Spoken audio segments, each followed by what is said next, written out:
취업은 해커스 대기업 해커스 공기업 해커스 최종을 크게 버렸어 가자. 안녕하십니까. 반갑습니다. 공기업 취업 전문가 윤종혁입니다. 자, 드디어 다시 통합 봉투 모의고사가 나왔습니다. 자, 통합 봉투 모의고사는요, 총 모듈형, 그 다음에 피듈형, 그 다음에 피센 유형으로 되어 있는데 1회는 모듈 유형입니다. 그래서 모듈 유형의 의사소통에서는 어떤 식으로 출제가 많이 되느냐 하면은 문서와 관련된 내용이 있거나 혹은 어휘와 관련된 얘기, 어법과 관련된 얘기들이 나오게 됩니다. 가끔씩 가다가 모듈 유형입니다 라고 얘기를 나오는 것 중에서 독해 유형이 유일하게 나오는 것 중에 하나는 주제를 찾는다 라고 얘기를 하거나 아니면 혹은 뭐에 대해서 얘기를 하느냐 하면은 단락 배열과 관련된 것들도 나오고 있거든요. 그래서 여러분들이 문서 작성, 즉 모듈 유형이다 라고 얘기를 하면은요, 의사소통에서 모듈형이다 라고 얘기를 하면 문서 작성, 그 다음에 어휘, 어법과 관련된 내용, 그리고 가끔 가다가 독해 유형 중에서 주제 찾는 거, 그 다음에 가끔 가다가 이제 단락 배열되는 거, 요런 것들도 전부 다 모듈 유형에 들어갑니다 라고 이렇게 얘기를 합니다. 그래서 사실상 독해 유형이, 요거는 독해 유형이긴 하지만은 모듈 유형으로 나옵니다 라고 얘기를 했을 때도 나오기 때문에 우리 통합 복무에서는 실제로 이 문제들까지 넣었습니다. 자, 대부분 이제 의사소통 같은 경우는요, 문서 작성, 어휘, 어법으로 되어 있다라고 보시면 되는데, 자, 문제를 보면서 하나하나 설명을 좀 드릴 건데, 모듈 유형에서 특히 뭐에 대해서 문서 작성과 관련돼서는 전부 다 암기해야 될 것들이 많다라고 이렇게 생각을 해주시면 돼요. 무슨 말인지 이해되시죠? 자, 그러면은 한번 볼게요. 자, 다음과 같은 경우에 필요한 문서는 이라고 이렇게 얘기를 했습니다. 자, 일단 지출 품위서다. 품위서는 뭐냐 하면은 품위하다, 물건들의 의사를 결정만 받는 거다라고 이렇게 생각을 하시면 되는 거거든요. 그래서 품위서 이렇게 써요. 그래서 굳이 한자는 모르셔도 되니까 품위서라고 얘기를 하는 것은 어떠한 것들을 허가받는 문서다. 받는 문서다. 이렇게 보시면 됩니다. 자, 그런데 중요한 건 뭐냐면 앞에서 지출 품위서다라고 얘기를 하는 것이 나오잖아요. 그러면은 저 어떤 거 살 테니까 지출하는 거 허락해 주세요 라고 이렇게 이야기를 하는 것을 우리는 지출 품위서다 라고 이렇게 얘기를 합니다. 자, 결의서다 라고 얘기를 하는 것은 결정된 내용의 의사를 넣어 놓은 문서입니다. 그래서 결과를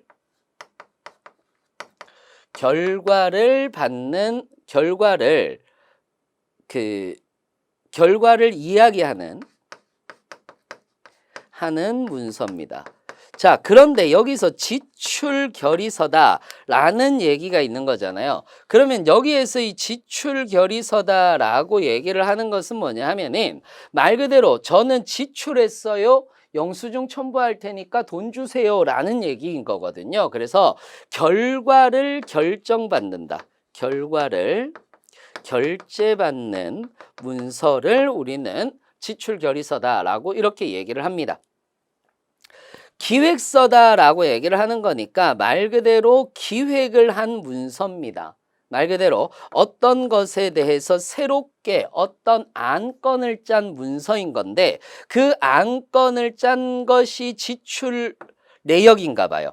지출 내역서는 내가 어떤 것들에 대해서 썼습니다라고 하는 일종의 보고서의 형태다라고 보시면 되고요. 품목 확인서 같은 경우는 왜 우리가 재고 정리 같은 거 할 때 있잖아요.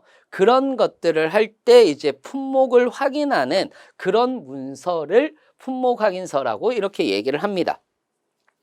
시험 문제 잘 나오는 건 품위서와 결의서 문제가 시험 문제는 잘 나오고 있습니다. 자, 한번 볼게요. 김 과장은 필요한 물품을 매입하기 위해 회사의 승인을 얻고 싶어 한다. 물품을 나는 매입할 거예요. 그러니까 지출 품위서를 나는 작성을 해야 되는데, 자, 여기에서 하지만이라고 얘기를 하는 것이 있습니다. 김 과장의 회사는 대규모 회사여서 크고 작은 경비 집행을 일일이 승인할 수 없어 미리 집행한 후에 결과사항을 결제받는다. 무엇인가 결과를 결제받는 거 뭡니까? 결의서라고 얘기를 하는 거죠. 그래서 우리 지출했습니다. 결제해 주세요. 지출 결의서입니다. 그래서 가장 필요한 문서는 답은 지출 결의서 2번이 된다. 라고 이렇게 여러분들 생각을 하시면 될 것 같아요. 대부분 다 외우는 거기 때문에 여러분들이 꼭 한번 다시 돌려보면서 외워주시기 바랍니다. 자, 그 다음에 2번 보도록 할게요. 박사원이 작성한 회사 창립 20주년 기념행사 참석을 요청하는 공문서다라고 얘기를 했어요. 공문서는 기관끼리 주고받는 문서를 우리는 공문서라고 이렇게 얘기를 합니다. 다음과 같을 때 김대리가 박사원에게 요청한 수정사항으로 적절하지 않은 것은 이라고 얘기를 해서 문서 작성의 대표적인 유형 중에 하나죠. 자, 한번 보도록 할게요. 항상 이런 말들이 있습니다. 귀사에 또는 귀기간에 라는 말이 있습니다. 이런 것들은 다른 회사에서 주는 거죠. 다른 회사에서 다른 회사로 줄 때 이런 것들을 주게 됩니다. 무궁한 발전을 기원합니다 라고 이렇게 얘기를 했어요. 그러면 이를 기념하고자 아래와 같이 창립 20주년 기념행사를 한다 이렇게 얘기를 했는데, 자, 1번 보겠습니다. 문서 의미 전달에 중요하지 않다면 한자 사용은 지양해야 합니다. 자, 한자 사용이 있는지를 볼게요. 기념행사 이런 말들이 있잖아요. 그래서 이거는 의미 전달, 즉 어떤 동음 이의어 때문에 동음 이의어가 뭡니까? 우리가 흔히들 얘기했을 때 같을 동자죠. 음이 같은데 뜻은 다르다. 동음인데 뜻은 다른 단어가 있습니다. 동음 이의어일 때만 한자를 사용하고 그래서 왜 이걸 한자를 사용하느냐? 이것도 똑같아요. 동음 이의어 무조건 사용한다가 아니고 동음 이의어여서 읽는 사람이 곡해나 의미를 잘못 받아들일 수 있을 때에만 한자를 사용하고요. 그렇지 않다면 한자 사용은 지양하는 것이다 라고 이렇게 얘기를 합니다. 맞습니다. 자, 그 다음에 요거는 따로 외우셔야 돼요. 날짜 다음 괄호를 사용하는 경우 괄호 뒤에 마침표를 표기해야 되므로 마침표를 찍어주세요 라고 이렇게 얘기를 했는데 아닙니다. 이거는 무슨 말이냐? 자, 요렇게 보세요. 날짜 표기는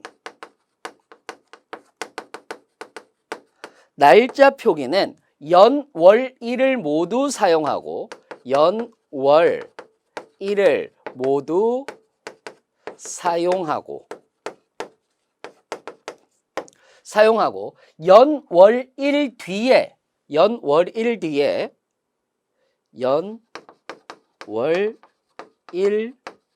뒤에 한글 대신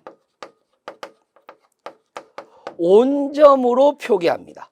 온점이라고 얘기를 하는 것은 일종의 마침표예요. 표를 사용하는 겁니다. 그런데 이 뒤에 괄호가 나오면 괄호 뒤에는 온점을 찍지 않는다라는 거예요. 예를 들어서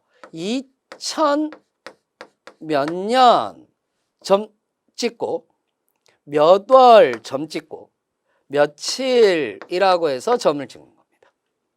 이해되셨나요? 그 다음에 뒤에 가서 수요일 날이다 라고 얘기를 해서 괄호가 나왔잖아요. 이 뒤에는 마침표를 찍지 않는다라는 거예요. 이해되셨나요? 이렇게 여러분들이 보시면 되고요. 자, 시간 표기는 반드시 24시간제를 적용해야 합니다. 그래서 오전, 오후로 나누지 않고요.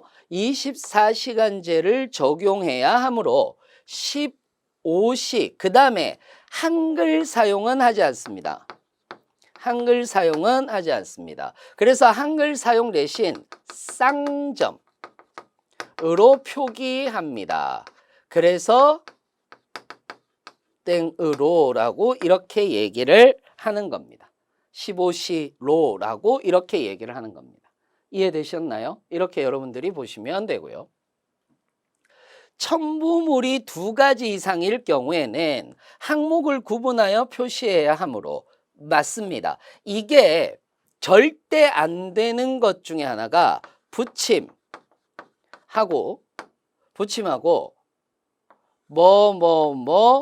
쉼표 각 한부 이렇게 돼 있는 경우들이 있어요. 이건 절대 안 됩니다. 허용하지 않습니다. 그래서 2가지 이상일 때는 항목을 구분해서 표시해야 하기 때문에 붙임 1, 2로 나누어서 표기를 하는 것이 맞는 거고요. 마지막엔 한 글자를 띄우고 끝자로 마무리해 주세요 라고 얘기를 했는데 마지막 공문서나 기한서라고 얘기를 하는 것도 있어요. 기한서의 마지막에는 한 글자를 띄우고 끝자로 마무리해 주는데 자 여기서는 붙임이 있다면 붙임 뒤에 그러니까 붙임 1, 붙임 2 해서 여기 붙임 뒤에 끝자를 표기해야 합니다. 이렇게 여러분들이 보시면 돼요. 이해되셨나요? 그래서 답은 몇 번이에요? 틀린 건 2번인데 여러분들이 이 부분과 관련해서는 대부분 외우시는 것이 좋습니다. 외우고 계시는 것이 좋아요.